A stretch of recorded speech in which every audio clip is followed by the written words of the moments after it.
Welcome to another edition of the Best Business Minds, where we interview business leaders and academics that write thought-provoking books. I'm Marc Kramer, serial entrepreneur who consults with family businesses and entrepreneurs. This is our 142nd show, so we're very excited to have our guest on today, Dan Portik, author of The Secret Online Door, and Dan is a best-selling author. Dan, welcome. Hey, it's great to be here. Congratulations on 142 episodes. That is quite an endeavor. Well, I thank the audience for staying with me all this time and listening. And we've had listeners from 65 countries. Wow. So it's much appreciated. So Dan, you and I were talking before we got on. So let's tell the audience a little bit about your background and especially your musical background. Oh, want to go that far back, huh? Well, she's out of school. I was a musician. Since I've been 10, I've been a musician, but I played in, bands for years, and we were pretty successful. We had a good run there through the 70s and 80s. And then, I kind of looked at life and said, where can I go? Where do I want to go? And I ended up getting into sales, and I worked in the health club industry. And at the time, I was trained by some different people. Tom Hopkins was a big mentor of mine in that era. Since then, I had the opportunity to get into some different businesses and become a partner in a advertising agency back in the 80s, I want to say. And then from there, I took it over and owned agencies ever since. And my current one is BVS Film Productions. We do all kind of video production and video content marketing for companies. And we opened up another division for podcast editing this year called Premier Podcast Productions. So that's kind of the scale of what I've done over time. Yes, also I am an author. I had an opportunity to write a book with Tom Hopkins, and those who don't know him, he was pretty big in the 70s and 80s. He's kind of a staple in the sales world. So it was a real honor and a privilege to work with him. And that got me into the author world for the past 5 years. Yeah, I remember Tom Hopkins, and that tells you how old we are when we can say Tom Hopkins' name. And That's some right. of the people who are watching this probably are very well. And he was one of the biggest names back then in the 70s and 80s. Right. Why did you write this book? Well, this book I wrote because it really, I wanted to help people navigate through negotiating, because really there's so many opportunities in negotiating that allow people to get extra things or more than the average person could get. In addition, if you have problems or have, with service or anything, with the right negotiating, you can get to the right people that can give you what you want. And that's often missed and misunderstood when doing any type of negotiating. So that's what this book's about. And I call it secret doors you can go through to reach almost anybody online to give you what you want or to make a situation correct.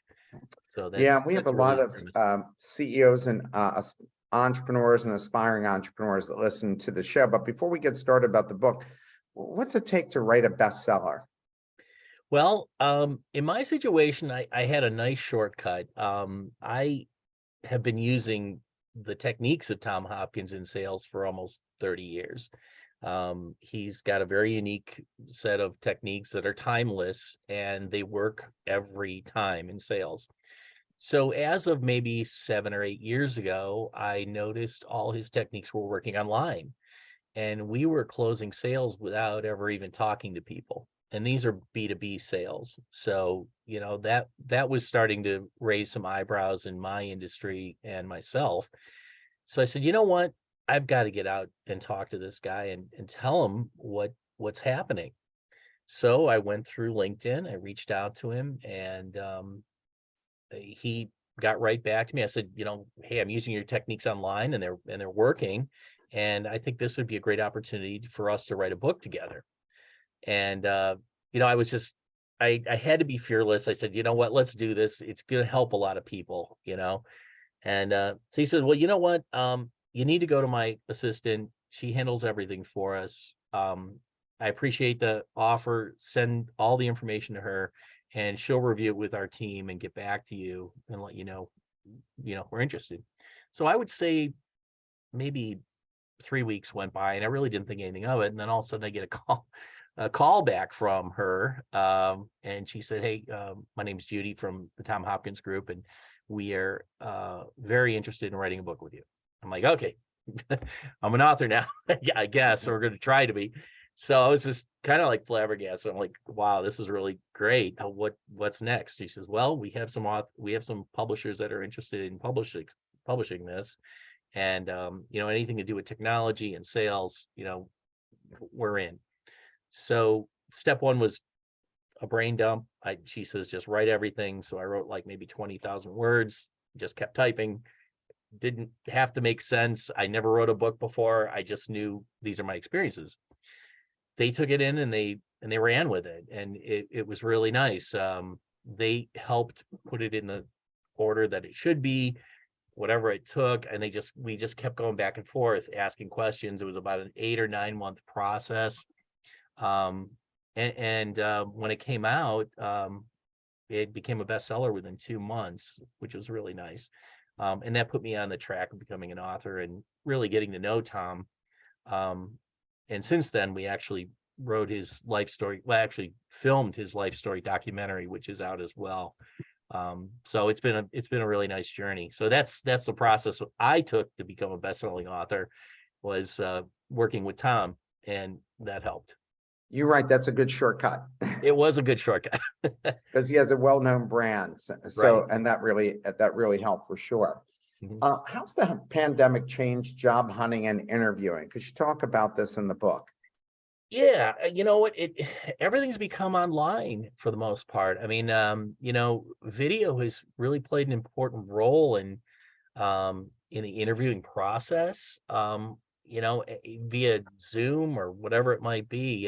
You know, like we're doing now. You know, I would say 90% of the people I talk to is through Zoom meetings now. You know, that includes all my clients. You know, there's very few face-to-face meetings anymore. So making sure that your best foot's put forward online is really critical nowadays. You know, for job interviews, do you still have to dress up, even with Zoom? Like, you know, what's the expectation? And Well, like when you're interviewing people, what's your own expectation? right. Well, for me, I haven't been on interviews for a while, but I do them with people. Right. And for me, for the most part, it's a process. There's a few steps they have to reach before we even communicate. And in my situation, I immediately go to someone's social media and look at what they are about and what they do and how they do it. Um, that is probably the quickest way for me to find out about somebody. And anybody that's watching, that's looking for a job and doesn't think that social media is important, that's probably one of the first places anybody goes, especially if you make the short list. They're going to dig in real deep into your social media. And I've got a story behind that. One time I was interviewing someone, and she really, you know, she came in, she was going to be an administrative assistant here, and everything checked off all the boxes. We actually met in person at the time. And then I went online and we looked around, and, you know, one of the guys in my office came in and said, "Hey, you know, might want to check this out." So we went on her Facebook page, and she was sitting on a couch with 4 friends. This is her opening page. Okay. And I want to say she had a controlled substance in her hand, a pipe of some sort. Uh-huh. But, you know, all that time and effort kind of went out the window with that, you know, perception, you know, and it just put things at a different level. So the importance of that is critical, especially on Facebook, because that's really where people go to look for things. So that's my process. I usually go through the social media, and then the next thing I would do is I would try them out as a consultant first. I wouldn't actually bring somebody on board. We would maybe try 2-week consulting period, or maybe a month. And if they choose to want to do that, you know, we compensate them for it. And, you know, it gives us an understanding without actually having to have that commitment involved. And it really helps both sides, because if they don't want to work for us and vice versa, there's not a lot of red tape and just saying, "Hey, you're a consultant. Let's step away from this." Yeah, I think that I like to go that way myself. You Mhm. write how practically all important people have gatekeepers. What's your advice for getting around them? Because I think that's like the biggest thing. I mean, one of the things I do is I write to CEOs through LinkedIn on weekends when there's Yeah, nobody watching, and I found that to be very successful. What's your advice on this? you're exactly right when you say that. Our situation, more than not, the gatekeeper is the second person we talk to. So if the techniques are done right that are outlined in my book and some of the negotiating techniques, um, usually you can get directly to the person you want to get to, and they may not talk to you, but they will put their assistant or gatekeeper or handler, whatever they call, in contact with you. And then that becomes the first contact through for them. But there's actually five basic things you need to do to be able to reach these people at these levels. One is the online profile. I mean, it's got to look pristine, and it has to look to the level of what that other person is expecting. In other words, like the person on the couch, they could have been MBA quality, they could have had a doctorate, in their field. It wouldn't have mattered because that initial presentation would have been, you know, not good. You have to have the right message. You have to have something that's compelling to the customer, that or the person that you're trying to deal with. And you have to know what you want out of any messaging or negotiation. So when someone says to you, "Hey, this is great. What are you looking to do?" You have to have a plan. So it gives them the least amount of effort to know what you want. Um, and you have to make sure you're talking to the person that gives you that can give you what you want. I mean, that's also important. A lot of times people talk to customer service people that are really in their 9 to 5. They're not there to help you, but there are two levels up maybe that have that lever or that switch that they can just switch to give you exactly what you want. And last but not least, if you're dealing with like a real high up, like a celebrity, and you want to reach them, you've got to overcome the fear of pressing the send button.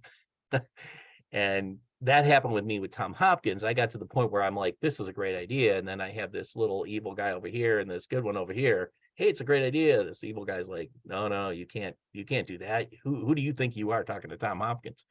So I finally went with the good one, hit the send button, and my life changed as an author with that button changing. So button hit Your it. whole life just changed, period, from Yeah, that. it was good for the good. So We have a question from the audience. The unemployment rate for neurodiverse community is more than 80%. Their biggest issue for employers to understand them and maintain their job in the current situation. Their situation's getting worse. Any suggestions for neurodiverse community in finding jobs? when you say, what was that, Neurodiverse. newer diverse Yeah. communities to find job. Yeah, I mean, if you follow these techniques, I suggest you go to the person that is actually going to hire you, or the person that's going to, no, better yet, the person that's going to make the decision. And you can do that through LinkedIn. I was hired twice in my life, and both times I did not put a resume in. I did not do anything the way I was supposed to do it, with reaching out or putting it into the stacks of resumes with other people. What I did is I went online and I found the CEO of the company, and I explained my situation to him. I made sure my profile looked good, and I told him what I was looking for, and I was hired within an hour. And I never even talked to the people that had much better credentials than I did, because that solved the problem, right away. And I find, for me, that seems to be the way to get through almost anywhere. And it helps from that standpoint. How do you get strangers to trust you? I mean, I think especially today when we're not meeting people in person and we're only seeing them through a screen, even though we can see them in person, people have now gotten so used to it that even conferences I've gone to, I went to a major conference for private equity, that only a third of the people came. And one of the CEOs on the panel said that if they had not agreed to do this panel, they wouldn't have come either. Oh, That really? and they're running a $500 million company out of their summer home.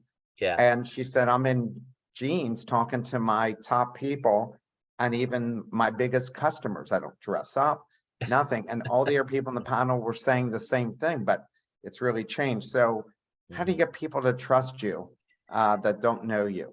Yeah. And, that happens every day in my business, especially in sales. Whenever I get hired by a customer, there's a process that they have to go through, that I have to go through to be trusted by them, especially at the higher levels. And I look at it as a series of hoops that you have to go through. And it all starts with being on time. That's probably one of the biggest issues with people, especially millennials and Gen X and different people there. There's a lot going on in life, but having respect for your time is so important. And when you make a meeting, you make sure you show up on time or 5 minutes early. That's kind of like the first two. If you make it past that, then they may give you a small project or a small thing to do, but there's a series of them and they get harder and harder to jump through until you reach a plateau where you can, we call it the promised land in Tom's book. And we have this thing called the sales promised land. And, that's where you don't have any more hoops. Your hoops are, when can I get it done? And, cost isn't even a factor anymore. There's other factors, you're a partner with them. So, that's the way I look at it, but you have to start at the beginning, and it really starts with your profile. If you're trying to get trusted prior to getting a job or doing something, you got to follow those steps, the ones I just outlined. The primarily your online profile has to be spotless. And one way to do that, if somebody says, hey, well, how do I do that? One way is to find a friend or someone close to the level of someone you're looking for out there, and you have them look at your profile and try to find dirt on you. And I find that to be fun and interesting. And sometimes it's good or bad, because they may say, hey, I found this on you. I didn't know you did that, or whatever it might be. But it's a quick way to solve that problem. And then you have to go through the process of making sure that's all cleaned up. So that's it in a nutshell. No, I think you're right. It's that it all starts with your profile, because all of us are looking, and every day we're inundated on LinkedIn with people selling us stuff all the time. Right. And I have to say that there's a lot of folks I get things from that I just don't trust, because it seems to me that I'll see the same picture like five different names. Yeah. And I'll see very little information. I'll see very little connections. And so I have a list of now criteria that I'm looking for to do business with somebody, to even trust them. You write, communicating online takes some of the emotion out of a negotiation. What do you mean? And is that a good thing? Well, it's a good thing and a bad thing. If you are being sold to, or if you're trying, let's put it this way, if you're trying to get something from somebody or get any type of negotiation in your favor from like a problem or whatever it might be, it's a good thing, because you're able to leave that mystique out there. And a lot of it's in the way you say things, online, but most times, 9 out of 10 times, somebody on the other end of a negotiation that's in customer service is thinking you are not happy. They're not going to be thinking you're happy in this thing. And if you add a little time in there between your conversations, that sometimes creates enough suspense for to have them go, hey, is he really gonna, do whatever? He's not gonna be happy if I offer this. Maybe I better offer something else. A bad negotiator will offer something else, before the person gets back to you. So that, from that standpoint, it's not good for the person on the other end. Now, as a salesperson, you can use it to your advantage. One way is by using emojis. And I know that sounds really weird, but I'm telling you right now, 2 sentences could mean completely different things by adding an emoji to it. If one client sends you something that says, hey, when can I get this? And it's in bold letters with, a apostrophe at the end of it, or an exclamation point, that's one thing. But if they said, when can I get this? And another one with a smiley face emoji, two totally different meanings. So if someone's, cognizant of that when they're doing the negotiating, that can make a whole different emotion that you tie to it by doing those things. You mentioned a negotiating strategy of taking your time responding when a salesperson, which is what you've been just talking about. Why is this a good strategy, and how long can you actually wait? Because this sounds like online dating. In a way it is. You're kind of, it's like a dance, really. So the good news about that when you're dealing with somebody online is when you take a little time, it gives you the ability to think.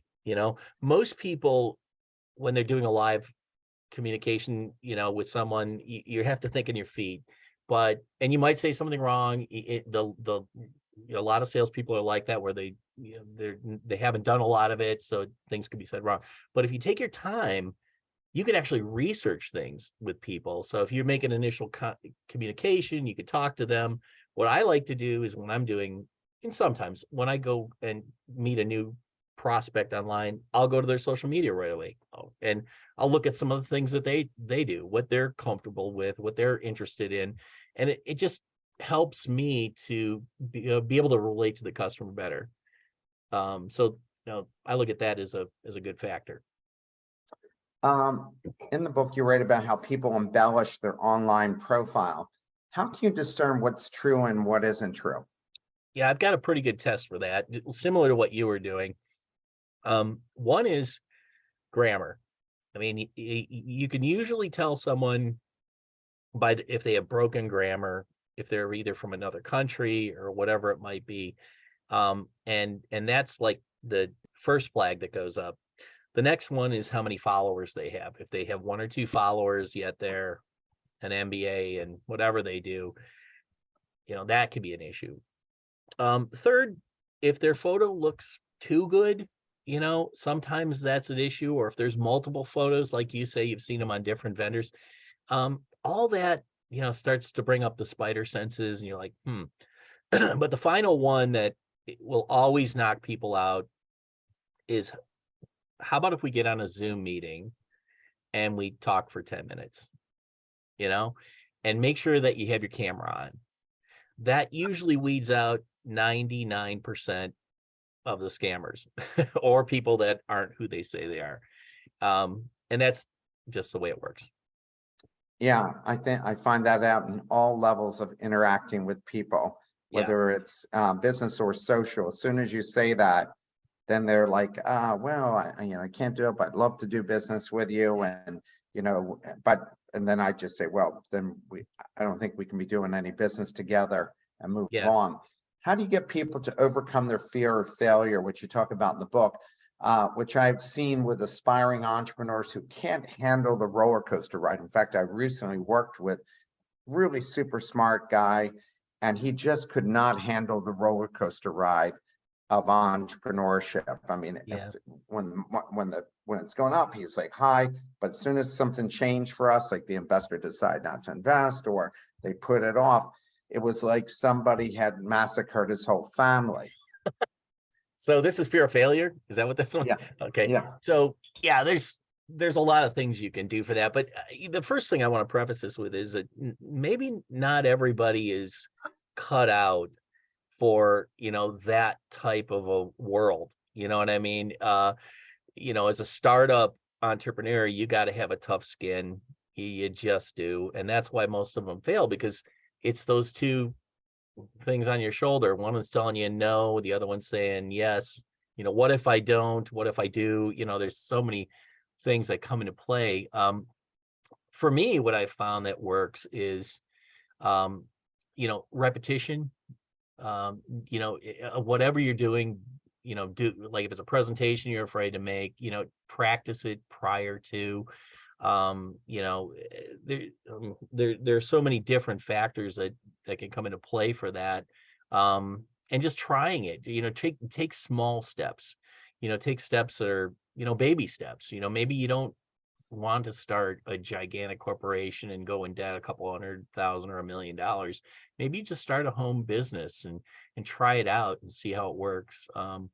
With me, I did a little real estate. I have a little real estate. I like real estate too. I mean, it's one of those things. Rental properties are really nice. We have a couple, small house that we rent out, and it's an easy way to get into that world. So I would just say small steps, small baby steps, work your way into it if you're really that nervous about it, and just see if you like it. So it's not going to, bankrupt you.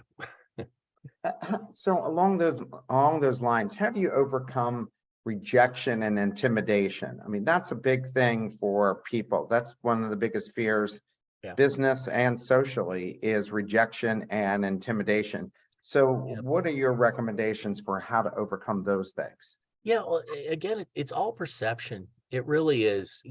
People can look. I have in the Tom Hopkins documentary, we've got Russell Gray in there. He's, real estate mogul, and all by Tom Hopkins training. And he talks about how rejection is not rejection. Rejection is simply a way that you have to have rejection to get to the next level in sales. You can't have success in sales unless you have rejection, and usually there's a lot more of the rejection than the sales end of it.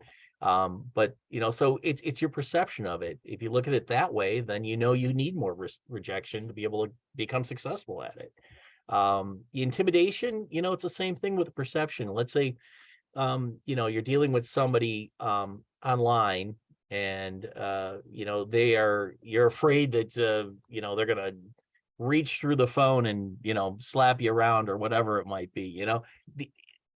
The odds are a customer service person is going to even know any better. They just want to get through the day. It's their 9 to 5. They want to get through, and they just want to make this go away so they can get on to the next guy. There's no vendettas involved. So if you think of it that way, that really lowers the fear level, and they're just like us. They all have the same thing at any level. A question from the audience: what's a blind spot you had that made a big difference in your sales career? And he writes, loves Tom Hopkins in sales. A blind spot that was what? What is the blind spot you had that made a big difference in your sales career?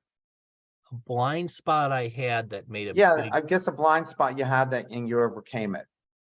Oh, that I overcame. Well, in sales for me, it was numbers, doing the numbers, it took me some time to get comfortable with that. And back in the day, it was the phone, you got to pick the phone up, and, you have to make 100 calls a day, that's what the goal was. But in the beginning, that phone weighs 100 pounds. That hook, it could, that receiver end, you're just, so it took time to understand that and get comfortable with that. Another blind spot was learning the closes, learning what needed to be done. And in my situation, I had a Walkman, and I worked on a night shift in a grocery store, and I just put the headphones on, and all night long I'd be stocking shelves listening to his closes. So I literally actually wore these cassettes out. So that gets in there, it gets in. So when somebody asks a question, what the answer is in almost any situation. So, getting that due diligence, really took some time. It took some time to understand. And, but that's how I overcame it. Here's the second question related to this, from the audience. And what's the blind spot you had in writing the book with Tom Hopkins that created the aha moment? Okay. I think the blind spot there was having, I don't know what you want to call it, guts. I don't even know what you call it. Lack of fear to hit the send button. That was the big one. I mean, I became flush and nervous and probably almost passed out the first time I did it. And I saw that button there, and it was like I was going to blow the world up if I hit that button send. I already made everything, what I had so many what ifs. Is he going to laugh at me for how dare I want to write a book with, such a inspirational guy? And but he wasn't like that. But that I would say that button was the hardest part out of the whole thing. My view on this is I always look at things and say, what's the downside? That's all I Yeah. do. Yeah, that's my sole criteria for everything is what's the downside.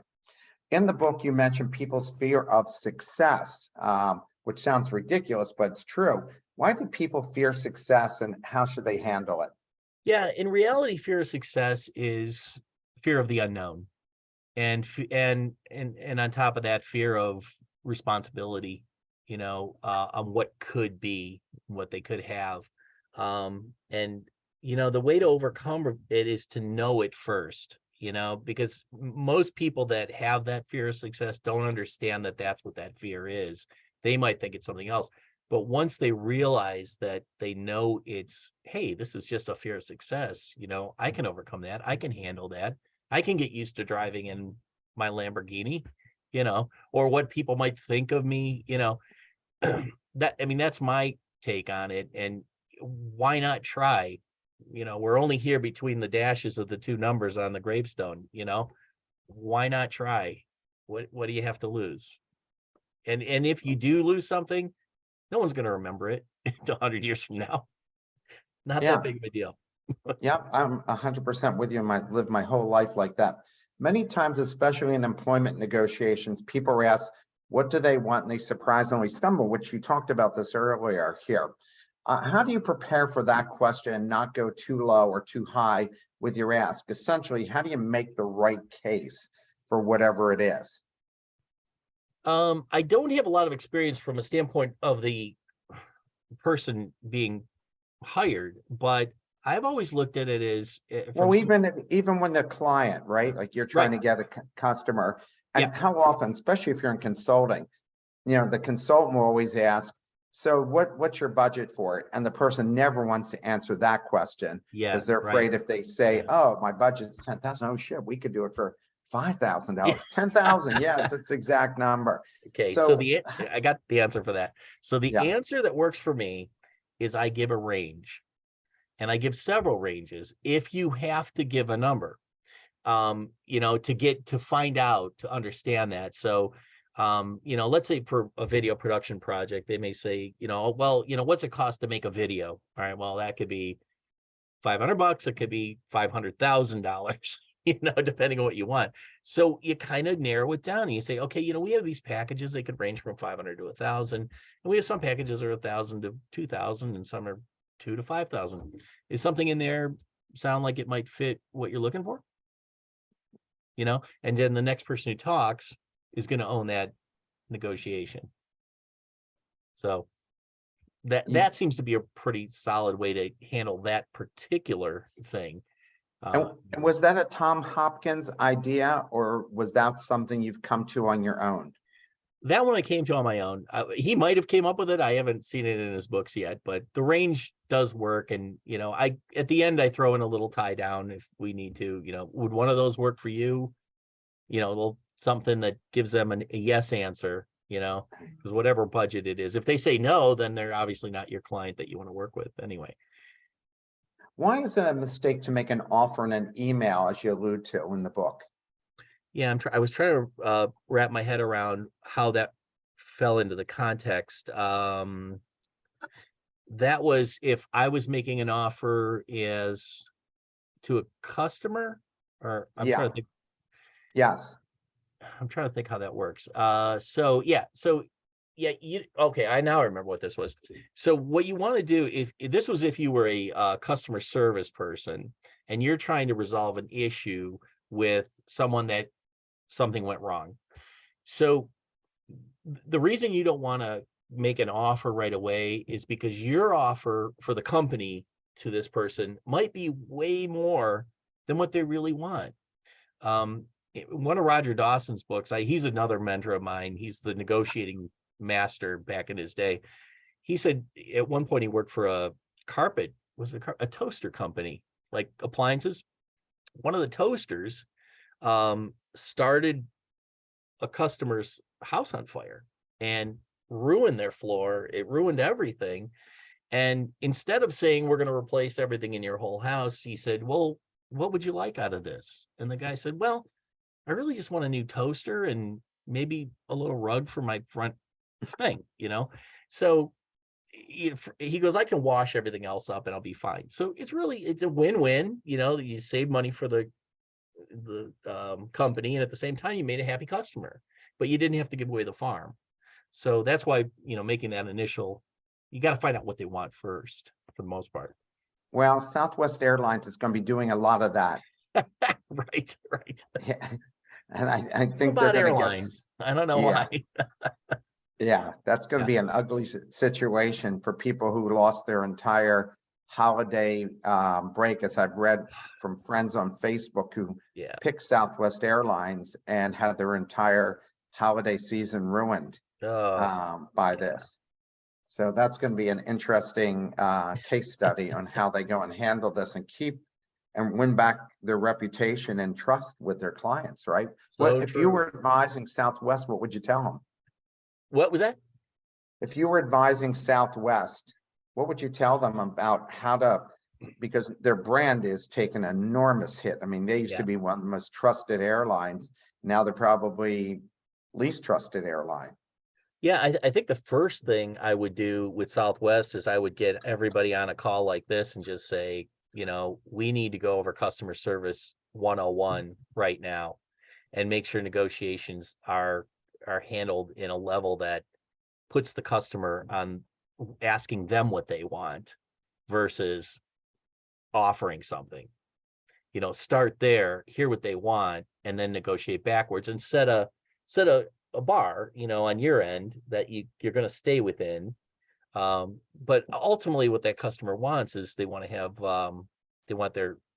they can't have their vacation back, initially, but they could have something else that they may want that could solve a problem. So finding what that is. Yeah, it's good. I don't want to be the CEO of that company. Yeah. You write, before tackling a major issue, you should write out and make a video.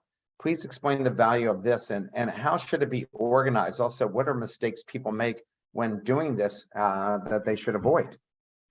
Yeah, so in that situation, one of the main things, this is when you're like negotiating with someone. I'll give you an example. We had a lawn crew come out that was doing our lawn, and they're very big. They're a huge lawn crew, and they did a terrible job, and they killed much of my grass. And unfortunately, the people I were dealing with at the level there, not interested in helping whatsoever. They just said, this is the policy, this is how it works, we're sorry, but that's what the way this is. As a matter of fact, there was no sorry. It was just, this is the way it works here.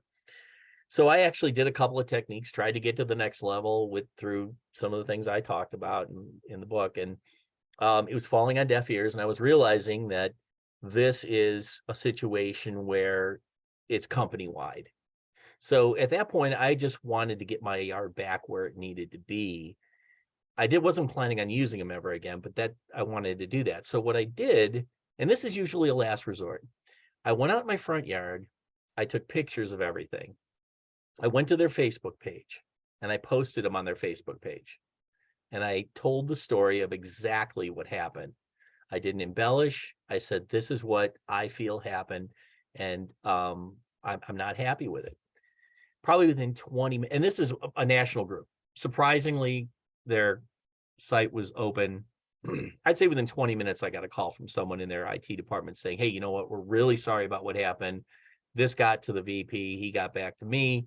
We're going to send a regional manager out to your house. We're flying him in to seed your lawn again. And I'll be darned if I didn't have, probably within 2 days, they flew somebody in to do that.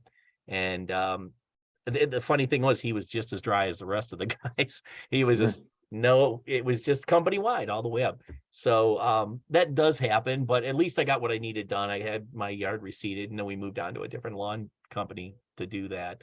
But that does happen too. So Facebook, to get on that point, Facebook and some of these social medias, you'd be surprised how many big companies don't monitor these things. And when they do monitor them, it's after the fact that something's done. So I use that as a last alternative, because normally it's kind of like a dagger to them by doing that. Yeah, you're burning the bridge. Right. And it usually turns out better after that, but it's a situation that you will get a call back. And even if it is monitored and you can't put it up there, even when it goes up there, someone sees it and they'll get back to you because it is a problem, you know. But it's a shame when you almost have to threaten people to get what you want. I mean, that happened to me with a Brother printer that Yeah. there was a bad sensor and when you put the ink in, it wasn't picking it up. So they Yeah. sent me 3 of them. And each one I said, listen, you have a bad batch here. And the guy said, obviously you don't know how to put that in. I said, I teach at the Wharton School of Business. I have a master's degree. I've written a bunch of books. I said, I can assure you I can do this. Well, he said, sorry, we're not sending any more of them. So I wrote to the head of the media and I said, I read a national comm and this is what my comm is going to look like. Literally less than 2 minutes later, I got a call back. No need to put that out there. Yeah. And we're going to get you a much better printer and we're flying it overnight and they gave me a much better printer. But I still wrote the comm, but I did write how they took care of it Right. at the same time. So, but I explained everything that happened and was a case study and really bad customer service. Initially it was good because they sent me to a printer right away, but bad when the guy said, hey, obviously you don't know how to put the printer cartridge in. Yeah. And when it actually turned out to be 5 bad printers in total. Oh man. Yeah, I So, can't say I haven't heard that. so you spoke a little bit about social media throughout here before, and you wrote that the great value that YouTube provides. And can you tell us about how you use YouTube and what companies and individuals use it well to build their brand and drive sales? Because you have a whole section in the book. Yeah, so YouTube is fantastic because you can literally do the entire sales process through videos. I mean, from prospecting to pre-qualifying to building the value to literally closing the sale can all be done almost always through B2B. I would say 90% of the sales that we make here, customers come to us first and say, hey, you know what? I watched all your videos. Let's talk about the details, but I'm pretty well set. Where do we go from here? So it's being able to handle all those objections within there that are really great. A company that comes to mind that does a really good job is SureTech Corporation, the Manco Tape. They're local around here. Big duct tape, the duck tape. I don't know if you ever seen it, the duck with the tape. So Yeah. they do all their, well, at the time when I was doing some work with them, they do all their research, all their customer research online now through videos. They have no need to use a customer research team anymore. Everything's done with coupons and emails go out and then they look at the videos and they have a really cool contest. What can you make out of duct tape, and people send in their videos. It creates that interaction. It's just a really cool thing. And it builds their brand on a much larger scale because some of these people come up with the craziest things they make out of duct tape, from gowns to literally floats. Matter of fact, they even have a parade in our town. Everything's made out of duct tape in the parade. It's crazy, so that kind of thing I think you can really build on through YouTube. And it gets the link juice of Google because they own it, with the proper hashtags. Another thing that's pretty unique with YouTube, they created a thing called handles now, and it's still fairly new and you can get some of the good handles, but it helps to build the SEO. And it's basically just at whatever it is. I think we have at podcast editing, so if anybody pulls that up, you get higher up on the rankings. So that's some things that we see with that. What's the best way, since we're all business people on this listening here, what's the best way to use LinkedIn, and what are mistakes people making with their LinkedIn profile that's not really allowing them to leverage it to get more sales or to attract customers and the right people to work with, that type of thing?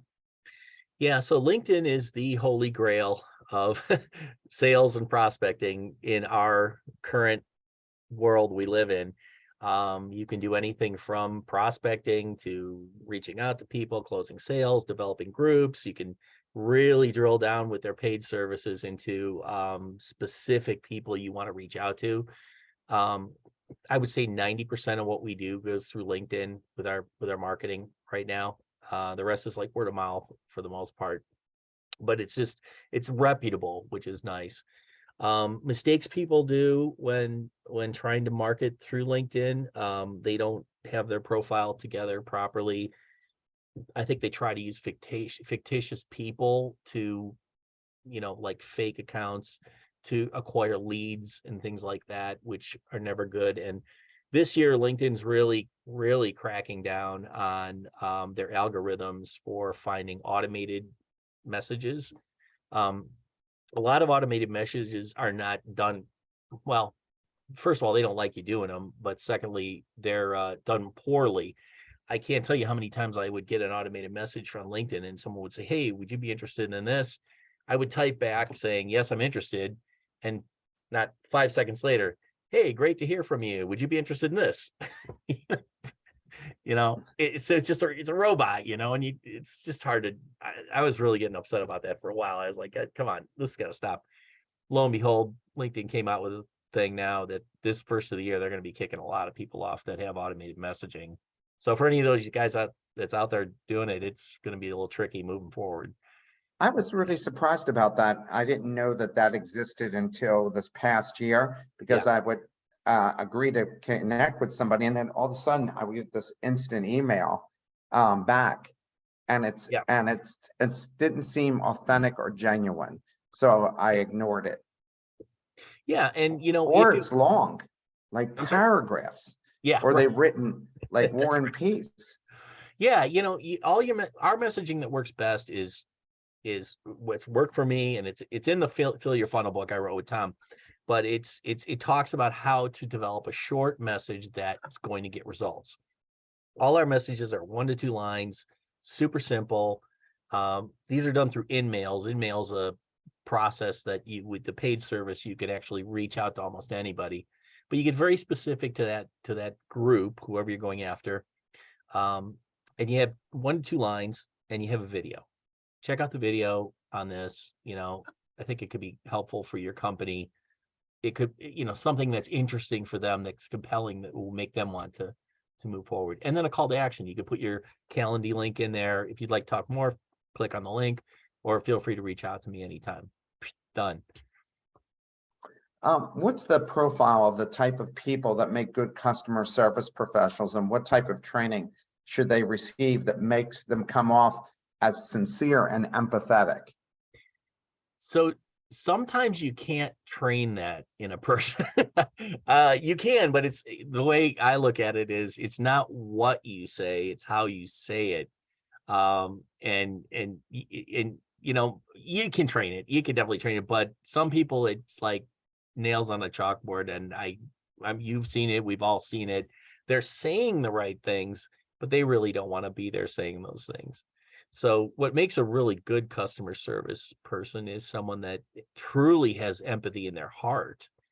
And they truly care for other people. And that's sales too. Both same way. You have to care for the other person that you're dealing with. You got to love people. You have to love people and want to help them. So that I think is more important than anything. I'm not the best salesman in the world, but I'll tell you right now, with in our building, with all the people here, everybody treats the customer like royalty. And we've made mistakes. Lord knows I've made my ton of mistakes, but once that customer's on your side, they'll find a way to help you get past the problem that you have. And it's all because you're not self-serving. So, that would be my answer. Training, there's a lot of training out there. Shep Hyken's really good. He's actually in the Tom Hopkins documentary. He's has programs out there, tapes anymore. It's all digital. I would start getting programs on this from some of the people that are out there that do it, and start listening. And there's tons of podcasts on that too that I think could help, and that's all free. So There's currently a significant downsizing going on, as we're reading every day in the Wall Street Journal and other business publications, especially in the technology community. Social media is probably the main way to apply and be screened for a job. What should employers look for that would tell them beyond the descriptions of the person as a potential fit? And what should job seekers put to differentiate themselves to get interviewed? Because you see on LinkedIn, actually, they'll even say to you, if you're applying for something, oh, you fit 5 of these categories, but you think, hey, this job is the ideal, or you're looking for somebody to fit this, but you could end up overlooking people. So what's your advice on this? So I would suggest look past the trees, past the forest, in other words. So don't get caught up with this down here. Think about what they want, what they really want, and go right to the person that can give that to you. Video is probably super important. I mean, at least from what I'm seeing, so few people will send me a video on who they are. I would love to, when I do an interview, I would love to have somebody say, hey, my name's John Smith. I'm love to be in your facility. You know, here's some of the reasons I would be here and a good fit. I look forward to talking to you. Grant Cardone does that. He talks about that. He really doesn't look at people unless they send him a video on who they are and why it should be a good fit to meet with them. The advantage of that is the customer, well, first of all, you can create a perfect presentation out of that, and you don't have to stumble. You can do it over and over again until you get it right. You can have it professionally edited where you have an intro and an ending or whatever to really build your brand. The second thing is the customer can watch it anytime they want. They don't necessarily have to be in an interview with you. They could be sitting at home watching TV. They could look at it when they're comfortable, and they can give the most attention to it. So, those are some things I would suggest right off the bat when, trying to get in front of the right people, and then offer something that nobody else is going to offer.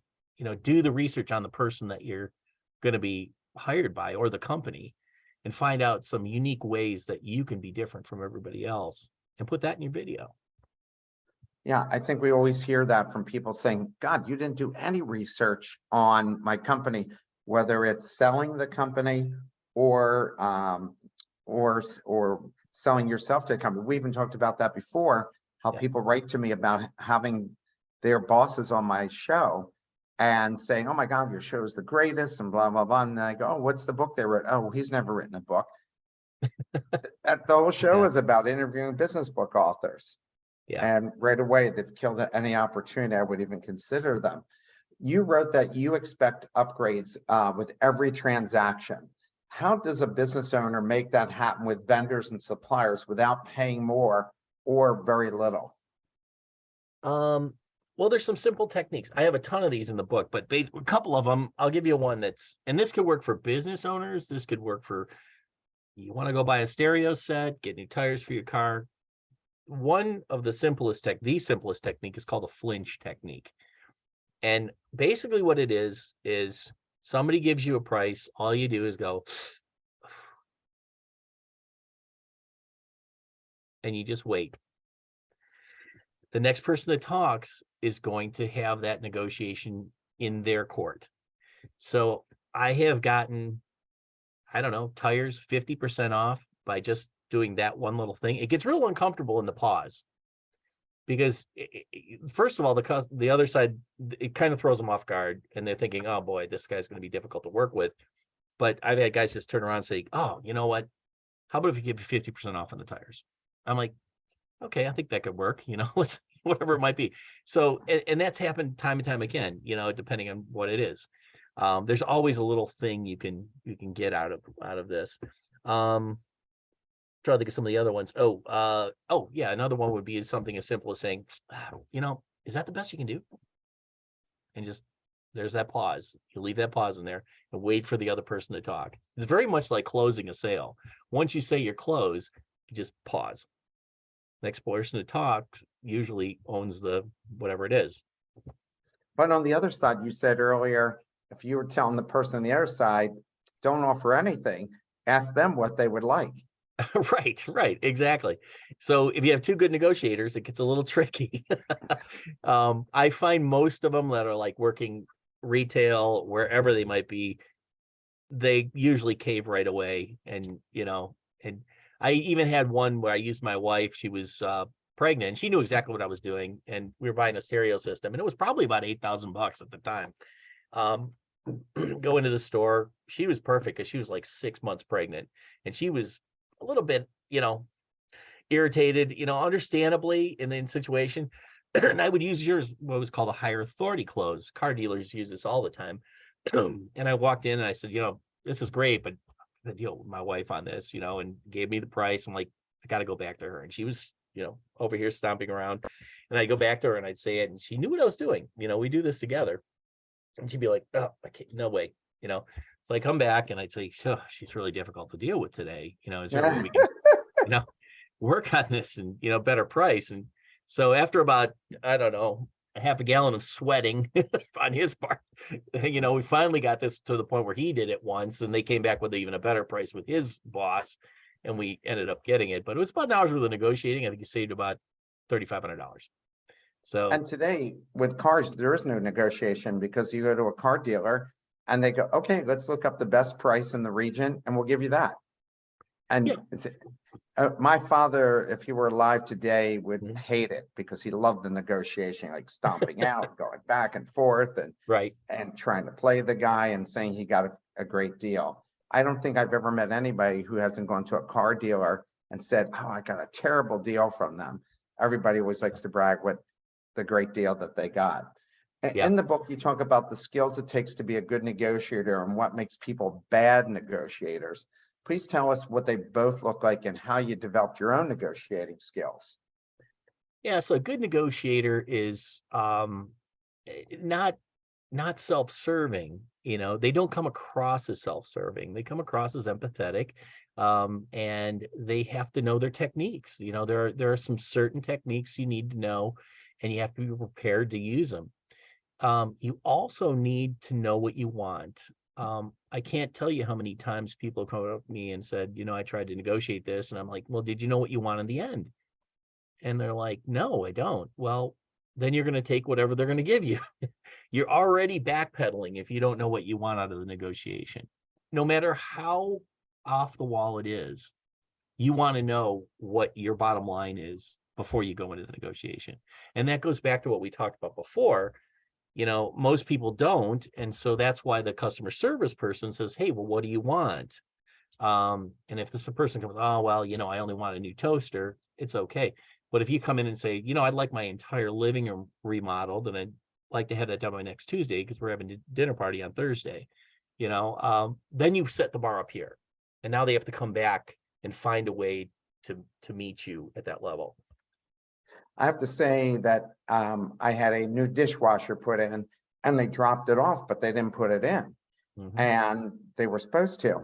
And I said to them, hey, I have a whole dinner party. I didn't, but I have these people, and it's sitting in the middle of my living room. Yeah. What are you going to do about it? Oh my gosh, I'm sorry, but the earliest we can schedule is next Monday. And I said, that's just not acceptable next Monday.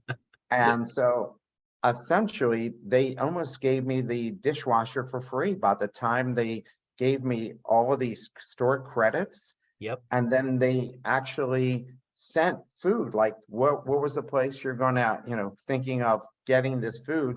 And they ordered the food and had it sent over. So I had food like for 5 days. And you'll always use that customer. And the person came. You'll always use them, And I think companies are finding out that that's more important than the quick save. The big ones, the ones that want to stay around, understand they'd rather give a toaster away than make an angry customer, or whatever it might be.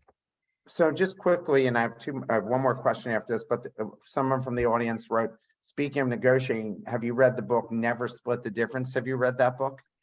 I might have, but who's the author for that? If you can type that in, the person who asked that question, Paul. And we can always look it up. But in any case, let me ask you one final question while I get that. What's the difference between being bold and rude? I think people of all ages deal with this, but mostly it's a problem with young up and coming stars. How do you teach someone the difference between being bold and rude?